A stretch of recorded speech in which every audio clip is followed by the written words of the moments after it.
Hey, welcome to Elevate Church Online Experience. We love having you here every week. And if this is your first time, an extra welcome to you.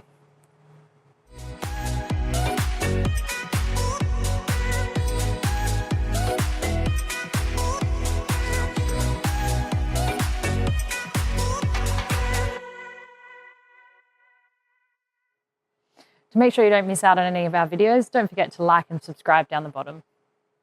Our worship partner today, all the way from Nashville, Tennessee, is The Belonging Co. I hope you enjoy.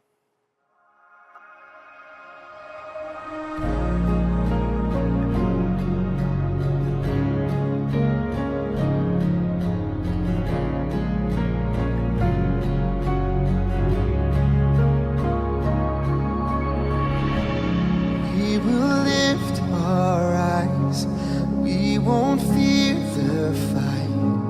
There is one who's stronger. Heart pressed on each side, we will not lose sight of the one who's greater. One name holds every victory. One voice that silences the enemy. One king who reigns for all eternity.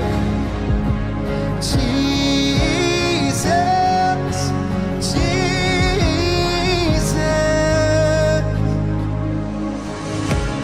On the battlefield, your power is revealed.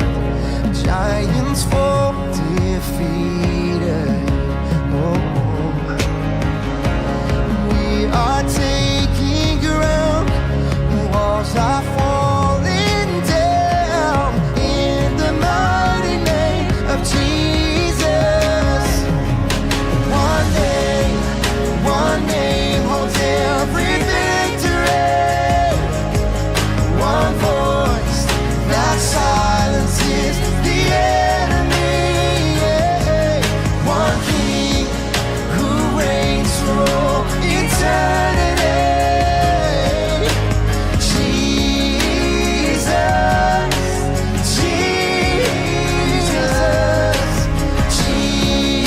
Jesus,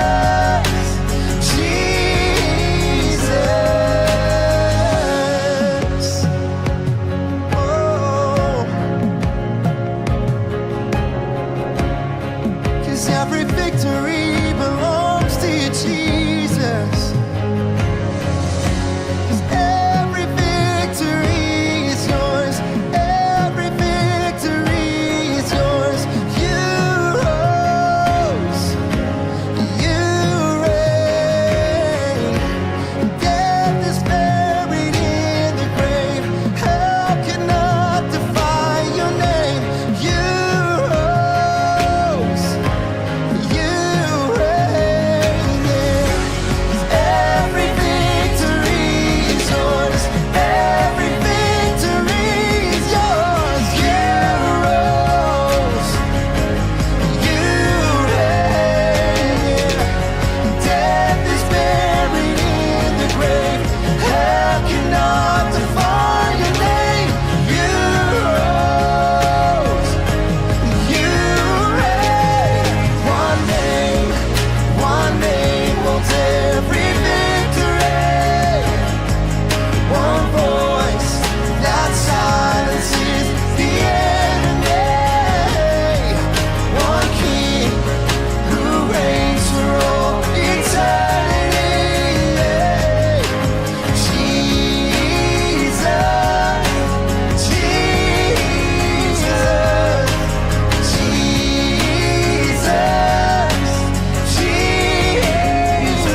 pushing off the limits. In this moment, I feel your spirit moving all around me.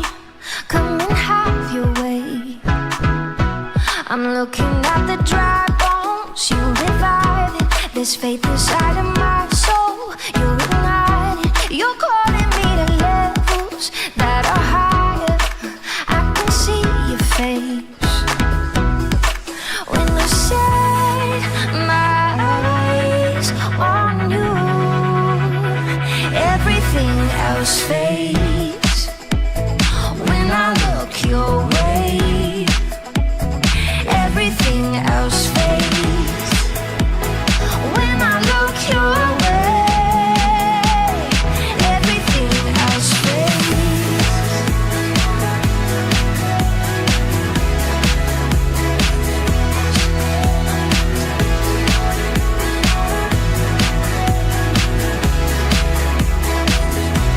To gaze upon your beauty, full of wonder, the world falling behind me.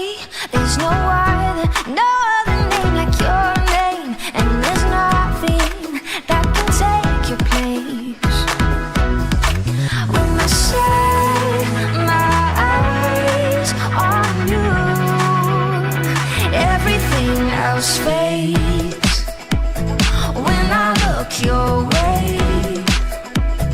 everything else fades. When I look your way, everything else fades. Oh, when we look your way, Jesus.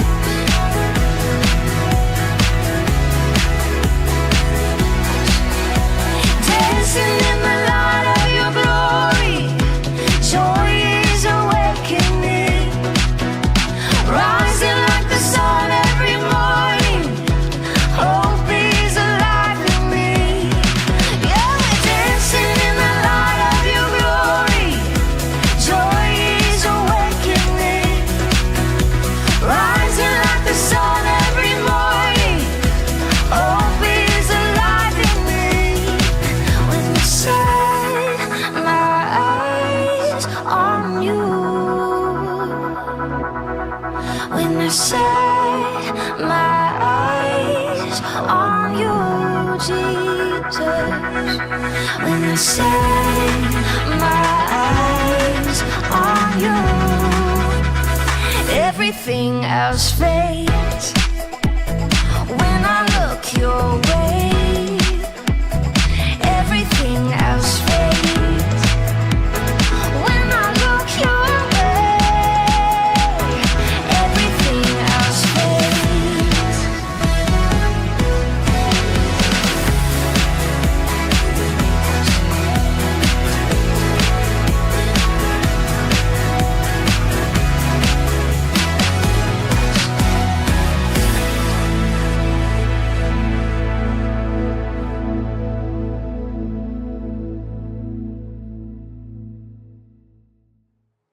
It's our third and final week of the No Offense series. If you hadn't had a chance to hear the last messages, go back on this platform and have a listen.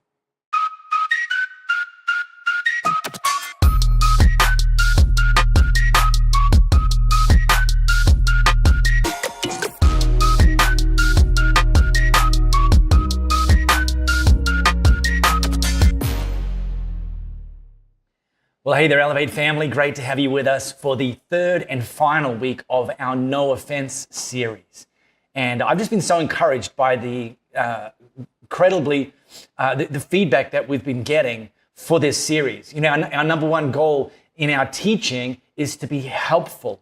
And when I hear people giving us the feedback that something that we've taught has actually helped them in life, particularly in this area of offense and not taking offense, it's just incredibly encouraging. So just in case you missed it, quick recap. Week 1 of this series, I taught a message called Stop Taking Offense, and really put it out there that it is possible to ultimately become unoffendable. And if we learn to become unoffendable, we learn to live and remain in freedom. Last week, I I talked about dealing with those people, which really was about learning how to disagree well. And actually that to get to a place where disagreement, if it's handled well, doesn't have to become destructive. So look, I would encourage you at the end of our online experience today, either go back and watch those messages if you missed them, or you can jump on any of the major podcast platforms, search for Elevate Church Perth, and we'll be there, and those messages will be there as well. But those first 2 weeks were largely preventative. You know, how to prevent taking offense, how to learn to disagree well so that things don't become destructive. I am aware, though, this is a principle in life. Better to have a fence at the top of the hill than to need an ambulance at the bottom, which is great. However, occasionally there hasn't been a fence, and maybe you've found yourself tumbling down the hill, having been offended, having been hurt, having somebody do something that's caused you now to be in a place where you have some residual bitterness under the hood. So I want to look at that today. I want to look at a couple of practical things that you can do when bitterness takes over. So if you've got your Bible app or your Bible, how about you pop that open to Hebrews chapter 12, and I'm going to just jump in there to the New Living Translation. Now, a little bit of context. This book or this letter to the Hebrews, it was written to the Jewish believers. We don't actually know who the author was, but it was written to the Jewish Jesus followers at a time where they were very much the minority in where they lived, in the Jewish kind of bubble. And things were quite difficult for them. In fact, so much so that they were almost ready to throw in the towel. And this letter speaks into that situation, into that group who were about to kind of pack it in because it was too challenging, it was too hard. And the author wrote this in verse 15, "Watch out that no poisonous root of bitterness grows up to trouble you, corrupting many." So the author uses this visual root of bitterness. And it's because the thing about roots is, whilst we can't see the roots, we can see what they produce. The shoots, if you like. And these, specifically the roots of bitterness, produce actions. You might find yourself saying things, thinking things, doing things that are actually the byproduct of the root of bitterness that's developed under the surface. And you do these things and you might think to yourself, I'm sorry for thinking that way. I regret saying that thing. I'm really, promise I'm not going to do that thing again. I'm going to stop it. But the problem with this approach of just trying to kind of clamp down on the behavior, the thinking, the speaking, the actions, is those are the shoots. And we won't actually remediate them unless we ultimately address the roots, the root of bitterness. And by the way, I've got some experience with this. About 3 years ago, when we moved into this house, in the rear corner of our yard, or the fence line, I noticed just over the other side of the fence, there was some pretty significant bamboo shoots, like many meters high, in our neighbor's property. And I was, that's fine, just noticed, just saw it. And then upon closer inspection, as I ventured down towards that corner of our property, I noticed that on our side of the fence line, there was some bamboo shoots that had started to appear. And I didn't want bamboo shoots. I had a different vision for our landscaping than bamboo shoots. So look, I went into action. Phase one, I just started to lop them off. As soon as they appeared, and bamboo shoots are fast growing, I just lopped them off at ground level. But then they'd keep coming back, sometimes within days. So, okay, let's kick it up a gear. I launched phase two. Phase two was to get my shovel and dig down a bit further and kind of try to hit them below ground level and get rid of them that way. Well, didn't really work.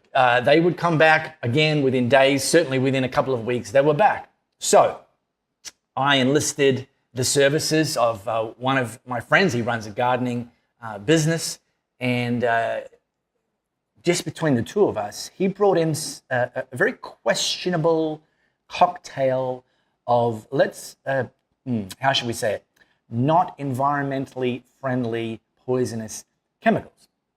And he didn't tell me that because he knew I wouldn't have approved.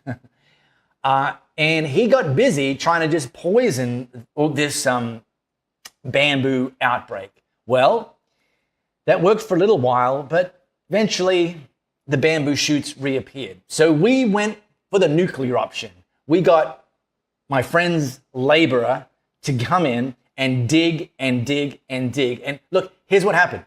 This laborer, he got waist deep. He dug a trench that found him waist deep below the ground level. And he discovered a bamboo root that had grown from our neighbor's property underneath the fence line and was now growing about 1 meter underground. It was about 1 foot in diameter and about 4 or 5 meters long. It was like a bamboo anaconda that he discovered. And it was only then, when we exposed the root, that we then were able to attack the root and remove the root. And guess what, people? Spoiler, the shoots didn't come back. Once we removed the root, the shoots have never come back again. See, look, these are bamboo shoots. Beautiful. And we love bamboo shoots, not in our garden. We love them in general. We have bamboo furniture. We have some bamboo chopping boards. Our toilet paper here at home is made from bamboo. So no trees are destroyed in the wiping of our little tushies. And the thing about it, and that's the reason bamboo is so fantastic for these kinds of uses, is it's fast growing and somewhat infinitely renewable. But then here's bamboo roots. Bamboo shoots are a gift from God. Bamboo roots, they're from the devil. And we had to attack the root in order to prevent the shoots from doing their thing. And that's the jump-off point for what we need to do when bitterness takes over. We need to attack the root of bitterness. Now, Psychology Today explains the journey to roots of bitterness being established simply this way, that all bitterness starts out as hurt, is how they explain it. Over time, that hurt starts to morph into anger and resentment. And then, over time, that anger and resentment starts to establish the root of bitterness.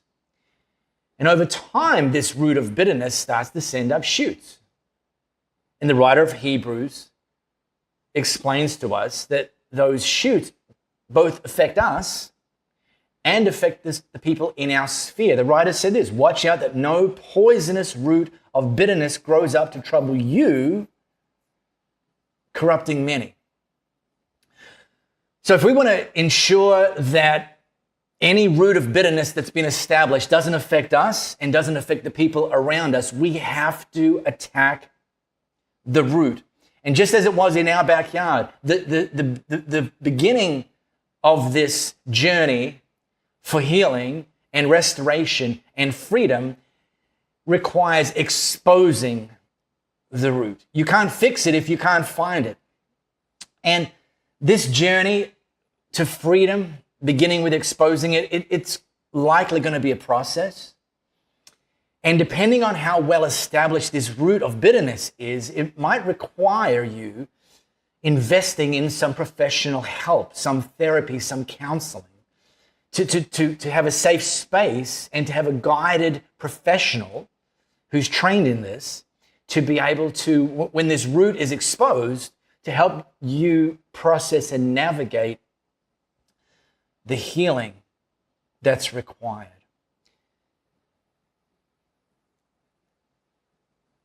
There's an Asian fable about a monkey and a jar and a banana. That a monkey one day was wandering around doing what monkeys do and noticed this jar, this kind of, more like a bottle, I guess, with a large body and a narrow neck, and that inside this jar was a banana. So, of course, the monkey found that appealing. The monkey reached in, was able to put its, are they called hands, paws, these things, inside the jar and took a hold of the banana. But because the banana was wider than the width of the mouth of the jar, the monkey couldn't get the banana and couldn't get its hand back out. Which, you think, well, it's just, monkey, let go of the banana. But here's the thing, that original fable was kind of geared to address greed. However, the exact same principle applies to bitterness. That the very thing that caused the root of bitterness to get established, the very thing that you took hold of when it came your way, and I'm not saying this to trivialize it by any means, but at some point, the solution is letting go, that your freedom requires letting go. And I'm not going to pretend it's going to be easy, okay?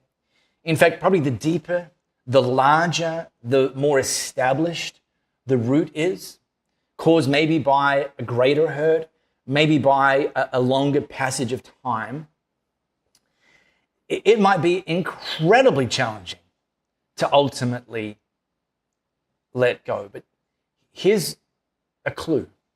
And this is something that Jesus taught and Jesus modeled and Jesus made possible. Forgiven people forgive people. And Jesus taught about how this works. And I want to read for you what he taught. But before I get to that,